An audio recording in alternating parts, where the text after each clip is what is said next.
এরপরে প্রশ্ন হলো মোবাইল পকেটে নিয়ে বা সামনে রেখে নামাজ পড়া যাবে কিনা। মোবাইল অনেকে সামনে রেখে যায়, নামাজের সামনে রেখে নামাজ পড়েন, আবার অনেকে পকেটে রেখে নামাজ পড়েন। এ দুইটাই মৌলিকভাবে জায়েজ আছে, তবে শর্ত হলো যাতে মোবাইল আপনার নামাজে ডিস্টার্ব না করে। মোবাইল যদি এভাবে খুলে রেখে দেন আর কল আসে, তাহলে তো আপনি দেখবেন কে কল করছে, আপনার নামাজের মধ্যে মনোযোগ নষ্ট হবে কি হবে না? এই জন্য মোবাইল সাইলেন্ট করে বন্ধ করে এরপরে আপনি নিচে রাখেন বা পকেটে রাখেন, রাখতে পারেন, অথবা নিচে রাখলে উপর করে রাখবেন যাতে করে আপনার নামাজে ডিস্টার্ব না হয়।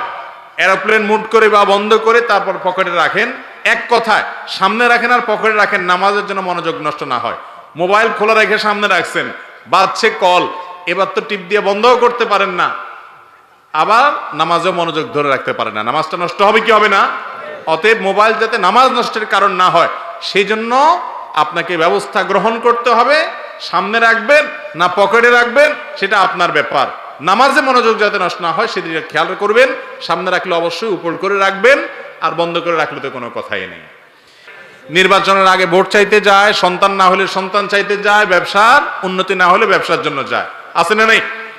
কবরে কোনো কিছু চাওয়া যাবে না, কারণ কবরওয়ালার কোনো ক্ষমতা। আমরা নামাজের মধ্যে বলি ইয়াকা না'বুদু ওয়া ইয়াকা, আল্লাহ তোমারই ইবাদত করি আর তোমার কাছেই সাহায্য।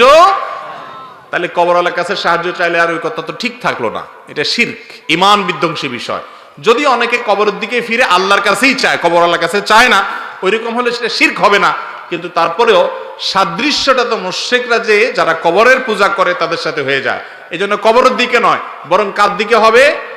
আল্লাহর কাছে দোয়া হবে। আর কবরস্থানে গিয়ে হাত তুলে দোয়া করতে হবে এমন কোনো কথা নাই। কবর জিয়ারতের জন্য সুন্নত হলো সালাম দিয়ে সেখান থেকে প্রস্থান করা, শিক্ষা গ্রহণ করে।